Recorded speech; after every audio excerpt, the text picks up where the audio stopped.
ان اہل کتاب کے پاس تمام نشانیاں بھی لے کر آؤ تو بھی یہ تمہارے قبلے کی پیروی نہ کریں، اور تم بھی ان کے قبلے کی پیروی کرنے والے نہیں ہو، اور ان میں سے بھی بعض کے قبلے کے پیرو نہیں۔ اور اگر تم باوجود اس کے کہ تمہارے پاس علم یعنی اللہ کا حکم آ چکا ہے ان کی خواہشوں کے پیچھے چلو گے تو ظالموں میں ہو جاؤ گے۔ جن لوگوں کو ہم نے کتاب دی ہے وہ ان پیغمبر آخر الزمان صلی اللہ علیہ وآلہ وسلم کو اس طرح پہچانتے ہیں جس طرح اپنے بیٹوں کو پہچانا کرتے ہیں، مگر ایک فریق ان میں سے سچی بات کو جان بوجھ کر چھپا رہا ہے۔ اے پیغمبر صلی اللہ علیہ وآلہ وسلم، یہ نیا قبلہ تمہارے پروردگار کی طرف سے حق ہے، تو تم ہرگز شک کرنے والوں میں نہ ہونا، اور ہر ایک شخص کے لیے ایک سمت مقرر ہے جدھر وہ عبادت کے وقت منہ کیا کرتا ہے، تو تم نیکیوں میں سبقت حاصل کرو۔ تم جہاں ہوگے اللہ تم سب کو جمع کرے گا، بے شک اللہ ہر چیز پر قادر ہے۔ اور تم جہاں سے نکلو نماز میں اپنا منہ مسجد حرام کی طرف کر لیا کرو، بے شبہ یہ تمہارے پروردگار کی طرف سے حق ہے، اور تم لوگ جو کچھ کرتے ہو اللہ اس سے بے خبر نہیں۔ اور تم جہاں سے نکلو مسجد حرام کی طرف منہ کر کے نماز پڑھا کرو، اور مسلمانوں تم جہاں ہوا کرو اسی مسجد کی طرف رخ کیا کرو۔ یہ تاکید اس لیے کی گئی ہے کہ لوگ تم کو کسی طرح کا الزام نہ دے سکیں، مگر ان میں سے جو ظالم ہیں وہ الزام دیں تو دیں، سو ان سے مت ڈرنا اور مجھی سے ڈرتے رہنا، اور یہ بھی مقصود ہے کہ میں تم کو اپنی تمام نعمتیں بخشوں، اور یہ بھی کہ تم راہ راست پر چلو۔ جس طرح من جملہ اور نعمتوں کے ہم نے تمہیں میں سے ایک رسول بھیجے ہیں جو تم کو ہماری آیتیں پڑھ پڑھ کر سناتے اور تمہیں پاک بناتے اور کتاب یعنی قرآن اور دانائی سکھاتے ہیں اور ایسی باتیں بتاتے ہیں جو تم پہلے نہیں جانتے تھے، سو تم مجھے یاد کیا کرو، میں تمہیں یاد کیا کروں گا، اور میرا احسان مانتے رہنا اور میری ناشکری نہ کرنا۔ اے ایمان والو، صبر اور نماز سے مدد لیا کرو، بے شک اللہ صبر کرنے والوں کے ساتھ ہے۔ اور جو لوگ اللہ کی راہ میں مارے جائیں ان کی نسبت یہ نہ کہنا کہ وہ مرے ہوئے ہیں، وہ مردہ نہیں بلکہ زندہ ہیں، لیکن تم کو شعور نہیں۔ اور ہم کسی قدر خوف اور بھوک اور مال اور جانوں اور میووں کے نقصان سے تمہاری آزمائش کریں گے، اور صبر کرنے والوں کو بشارت سنا دو کہ ان لوگوں پر جب کوئی مصیبت واقع ہوتی ہے تو کہتے ہیں کہ ہم اللہ ہی کا مال ہیں اور اسی کی طرف لوٹ کر جانے والے ہیں۔ یہی لوگ ہیں جن پر ان کے پروردگار کی عنایتیں ہیں اور خصوصی رحمت بھی ہے، اور یہی سیدھے رستے پر ہیں۔ بے شک کوہ صفا اور مروہ اللہ کی نشانیوں میں سے ہیں، تو جو شخص خانہ کعبہ کا حج یا عمرہ کرے اس پر کچھ گناہ نہیں کہ دونوں کے درمیان چکر لگائے، بلکہ یہ ایک نیک کام ہے، اور جو کوئی نیک کام کرے تو اللہ قدردان ہے، دانا ہے۔ جو لوگ ہمارے حکموں اور ہدایتوں کو جو ہم نے نازل کی ہیں کسی غرض فاسد سے چھپاتے ہیں، باوجود کہ ہم نے ان کو لوگوں کے سمجھانے کے لیے اپنی کتاب میں کھول کھول کر بیان کر دیا ہے، ایسوں پر اللہ اور تمام لعنت کرنے والے لعنت کرتے ہیں۔ ہاں، جو توبہ کرتے ہیں اور اپنی حالت درست کر لیتے ہیں اور احکام الہی کو صاف صاف بیان کر دیتے ہیں تو میں ان کے قصور معاف کر دیتا ہوں، اور میں بڑا معاف کرنے والا بڑا مہربان ہوں۔ جو لوگ کافر ہوئے اور کافر ہی مرے، ایسوں پر اللہ کی اور فرشتوں کی اور انسانوں کی سب کی لعنت، وہ ہمیشہ اسی لعنت میں گرفتار رہیں گے۔ ان سے نہ تو عذاب ہلکا ہی کیا جائے گا اور نہ انہیں کچھ مہلت ملے گی۔ اور لوگوں، تمہارا معبود ایک ہی معبود ہے، اس بڑے مہربان اور رحم والے کے سوا کوئی عبادت کے لائق نہیں۔ بے شک آسمانوں اور زمین کے پیدا کرنے میں اور رات اور دن کے ایک دوسرے کے پیچھے آنے جانے میں اور کشتیوں اور جہازوں میں جو سمندر میں لوگوں کے فائدے کے لیے رواں ہیں، اور میں جس کو اللہ آسمان سے برساتا اور اس سے زمین کو اس کے مردہ ہو جانے کے بعد زندہ یعنی خشک ہو جانے کے بعد سرسبز کر دیتا ہے، اور زمین پر ہر قسم کے جانور پھیلانے میں اور ہواؤں کے چلانے میں اور بادلوں میں جو آسمان اور زمین کے درمیان گھرے رہتے ہیں، عقل مندوں کے لیے اللہ کی قدرت کی نشانیاں ہیں۔ اور بعض لوگ ایسے ہیں جو غیر اللہ کو اللہ کا شریک بناتے اور ان سے اللہ کی سی محبت کرتے ہیں، لیکن جو ایمان والے ہیں وہ تو اللہ ہی کے سب سے زیادہ دوست دار ہیں۔ اور اے کاش ظالم لوگ جو بات عذاب کے وقت دیکھیں گے اب دیکھ لیتے کہ سب طرح کی طاقت اللہ ہی کو ہے، اور یہ کہ اللہ سخت عذاب کرنے والا ہے۔ اس دن کفر کے پیشوا اپنے پیروں سے بیزاری ظاہر کریں گے اور دونوں عذاب الہی دیکھ لیں گے اور ان کے آپس کے تعلقات منقطع ہو جائیں گے۔ یہ حال دیکھ کر پیروی کرنے والے حسرت سے کہیں گے کہ اے کاش ہمیں پھر دنیا میں جانا نصیب ہو، تاکہ جس طرح یہ ہم سے بیزار ہو رہے ہیں اسی طرح ہم بھی ان سے بیزار ہوں۔ اس طرح اللہ ان کے اعمال حسرت بنا کر دکھائے گا اور وہ دوزخ سے نکل نہیں سکیں گے۔ لوگو، جو چیزیں زمین میں حلال طیب ہیں وہ کھاؤ، اور شیطان کے قدموں پر نہ چلو، وہ تمہارا کھلا دشمن ہے۔ وہ تو تم کو برائی اور بے حیائی ہی کے کام کرنے کو کہتا ہے، اور یہ بھی کہ اللہ کی نسبت ایسی باتیں کہو جن کا تمہیں کچھ بھی علم نہیں۔ اور جب ان لوگوں سے کہا جاتا ہے کہ جو کتاب اللہ نے نازل فرمائی ہے اس کی پیروی کرو، تو کہتے ہیں نہیں، بلکہ ہم تو اسی چیز کی پیروی کریں گے جس پر ہم نے اپنے باپ دادا کو پایا۔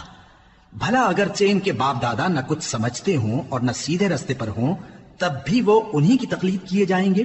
جو لوگ کافر ہیں ان کی مثال اس شخص کی سی ہے جو کسی ایسی چیز کو آواز دے جو پکار اور آواز کے سوا کچھ سن نہ سکے۔ یہ بہرے ہیں، گونگے ہیں، اندھے ہیں کہ کچھ سمجھ ہی نہیں سکتے۔ اے اہل ایمان، جو پاکیزہ چیزیں ہم نے تم کو عطا فرمائی ہیں ان کو کھاؤ، اور اگر اللہ ہی کے بندے ہو تو اس کی نعمتوں کا شکر بھی ادا کرو۔ اس نے تو تم پر بس مرا ہوا جانور اور لہو اور سور کا گوشت اور جس چیز پر اللہ کے سوا کسی اور کا نام پکارا جائے حرام کر دیا ہے۔ ہاں، جو مجبور ہو جائے بشرطے کہ اللہ کی نافرمانی نہ کرے اور حد ضرورت سے باہر نہ نکل جائے، اس پر کچھ گناہ نہیں۔ بے شک اللہ بخشنے والا ہے، رحم کرنے والا ہے۔ جو لوگ اللہ کی کتاب سے ان آیتوں اور ہدایتوں کو جو اس نے نازل فرمائی ہیں چھپاتے اور ان کے بدلے تھوڑی سی قیمت یعنی دنیاوی منفعت حاصل کرتے ہیں، وہ اپنے پیٹوں میں محض آگ بھرتے ہیں۔ ایسے لوگوں سے اللہ قیامت کے دن نہ کلام کرے گا اور نہ ان کو گناہوں سے پاک کرے گا، اور ان کے لیے دکھ دینے والا عذاب ہے۔ یہ وہ لوگ ہیں جنہوں نے ہدایت چھوڑ کر گمراہی اور بخشش چھوڑ کر عذاب خرید لیا۔ یہ آتش جہنم کی کیسی برداشت کرنے والے ہیں۔ یہ اس لیے کہ اللہ نے کتاب سچائی کے ساتھ نازل فرمائی، اور جن لوگوں نے اس کتاب میں اختلاف کیا وہ ضد میں آ کر نیکی سے دور ہو گئے ہیں۔ نیکی یہی نہیں کہ تم مشرق و مغرب کو قبلہ سمجھ کر ان کی طرف منہ کر لو، بلکہ نیکی یہ ہے کہ لوگ اللہ پر اور روز آخر پر اور فرشتوں پر اور اللہ کی کتاب پر اور پیغمبروں پر ایمان لائیں، اور مال باوجود عزیز رکھنے کے رشتہ داروں اور یتیموں اور محتاجوں اور مسافروں اور مانگنے والوں کو دیں، اور گردنوں کے چھڑانے میں خرچ کریں، اور نماز پڑھیں اور زکوٰۃ دیں، اور جب عہد کر لیں تو اس کو پورا کریں، اور سختی اور تکلیف میں اور جنگ کے وقت ثابت قدم رہیں۔ یہی لوگ ہیں جو ایمان میں سچے ہیں، اور یہی ہیں جو اللہ سے ڈرنے والے ہیں۔ مومنوں، تم کو مقتولوں کے بارے میں قصاص یعنی خون کے بدلے خون کا حکم دیا جاتا ہے، اس طرح پر کہ آزاد کے بدلے آزاد مارا جائے، اور غلام کے بدلے غلام، اور عورت کے بدلے عورت۔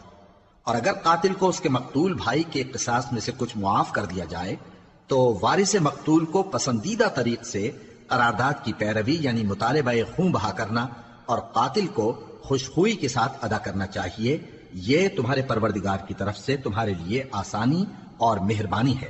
اب جو اس کے بعد زیادتی کرے اس کے لیے دکھ کا عذاب ہے۔ اور اے اہل عقل، حکم قصاص میں تمہاری زندگانی ہے کہ تم قتل و خونریزی سے بچو۔ تم پر فرض کیا جاتا ہے کہ جب تم میں سے کسی کو موت کا وقت آ جائے تو اگر وہ کچھ مال چھوڑ جانے والا ہو تو ماں باپ اور رشتہ داروں کے لیے دستور کے مطابق وصیت کر جائے۔ اللہ سے ڈرنے والوں پر یہ ایک حق ہے۔ پھر جو شخص وصیت کو سننے کے بعد اس کو بدل ڈالے تو اس کے بدلنے کا گناہ انہی لوگوں پر ہے جو اس کو بدلیں، اور بے شک اللہ سنتا جانتا ہے۔ اب اگر کسی کو وصیت کرنے والے کی طرف سے کسی وارث کی طرفداری یا حق تلفی کا اندیشہ ہو تو اگر وہ وصیت کو بدل کر وارثوں میں صلح کرا دے تو اس پر کچھ گناہ نہیں۔ بے شک اللہ بخشنے والا ہے، رحم والا ہے۔ مومنوں، تم پر روزے فرض کیے گئے ہیں جس طرح تم سے پہلے لوگوں پر فرض کیے گئے تھے تاکہ تم پرہیزگار بنو۔ روزوں کے دن گنتی کے چند روز ہیں، تو جو شخص تم میں سے بیمار ہو یا سفر میں ہو تو دوسرے دنوں میں روزوں کا شمار پورا کر لے۔ اور جو لوگ روزہ رکھنے کی طاقت رکھیں لیکن رکھیں نہیں، وہ روزے کے بدلے محتاج کو کھانا کھلا دیں۔ اور جو کوئی اپنی مرضی سے زیادہ نیکی کرے تو اس کے حق میں زیادہ اچھا ہے، اور اگر سمجھو تو روزہ رکھنا ہی تمہارے حق میں بہتر ہے۔ روزوں کا مہینہ رمضان کا مہینہ ہے جس میں قرآن اول نازل ہوا، جو لوگوں کا رہنما ہے اور جس میں ہدایت کی کھلی نشانیاں ہیں اور جو حق و باطل کو الگ الگ کرنے والا ہے۔ تو جو کوئی تم میں سے اس مہینے میں موجود ہو چاہیے کہ پورے مہینے کے روزے رکھے، اور جو بیمار ہو یا سفر میں ہو تو دوسرے دنوں میں روزے رکھ کر ان کا شمار پورا کر لے۔ اللہ تمہارے حق میں آسانی چاہتا ہے اور سختی نہیں چاہتا، اور یہ آسانی کا حکم اس لیے دیا گیا ہے کہ تم روزوں کا شمار پورا کر لو، اور اس احسان کے بدلے کہ اللہ نے تم کو ہدایت بخشی ہے تم اس کو بزرگی سے یاد کرو اور اس کا شکر کرو۔ اور اے پیغمبر، جب تم سے میرے بندے میرے بارے میں دریافت کریں تو انہیں معلوم ہو کہ میں تو تمہارے پاس ہی ہوں۔ جب کوئی پکارنے والا مجھے پکارتا ہے تو میں اس کی دعا قبول کرتا ہوں، تو ان کو چاہیے کہ میرے حکموں کو مانیں اور مجھ پر ایمان رکھیں تاکہ نیک رستہ پائیں۔ روزوں کی راتوں میں تمہارے لیے اپنی عورتوں کے پاس جانا جائز کر دیا گیا ہے، وہ تمہاری پوشاک ہیں اور تم ان کی پوشاک ہو۔ اللہ کو معلوم ہے کہ تم ان کے پاس جانے سے اپنے حق میں خیانت کرتے تھے، سو اس نے تم پر مہربانی کی اور تمہاری حرکات سے درگزر فرمائی، تو اب تم کو اختیار ہے کہ ان سے مباشرت کرو۔ اور اللہ نے جو چیز تمہارے لیے لکھ رکھی ہے یعنی اولاد، اس کو اللہ سے طلب کرو اور کھاؤ اور پیو، یہاں تک کہ صبح کی سفید دھاری رات کی سیاہ دھاری سے الگ نظر آنے لگے۔ پھر روزہ رکھ کر رات تک پورا کرو، اور جب تم مسجدوں میں اعتکاف بیٹھتے ہو تو ان سے مباشرت نہ کرو، یہ اللہ کی حدیں ہیں، ان کے پاس نہ جانا۔ اسی طرح اللہ اپنی آیتیں لوگوں کے سمجھانے کے لیے کھول کھول کر بیان فرماتا ہے تاکہ وہ پرہیزگار بنے۔ اور آپس میں ایک دوسرے کا مال ناحق نہ کھاؤ اور نہ اس کو رشوتاً حاکموں کے پاس پہنچاؤ تاکہ لوگوں کے مال کا کچھ حصہ ناجائز طور پر کھا جاؤ، اور اسے تم جانتے بھی ہو۔ اے پیغمبر، لوگ تم سے نئے چاند کے بارے میں دریافت کرتے ہیں کہ گھٹتا بڑھتا کیوں ہے۔ کہہ دو کہ وہ لوگوں کے کاموں کی میعادیں اور حج کے وقت معلوم ہونے کا ذریعہ ہے، اور نیکی اس بات میں نہیں کہ احرام کی حالت میں گھروں میں ان کے پچھواڑے کی طرف سے آؤ، بلکہ نیکوکار وہ ہے جو پرہیزگار ہو، اور گھروں میں ان کے دروازوں سے آیا کرو اور اللہ سے ڈرتے رہو تاکہ کامیاب ہو جاؤ۔ اور جو لوگ تم سے لڑتے ہیں تم بھی اللہ کی راہ میں ان سے لڑو، مگر زیادتی نہ کرنا کہ اللہ زیادتی کرنے والوں کو دوست نہیں رکھتا۔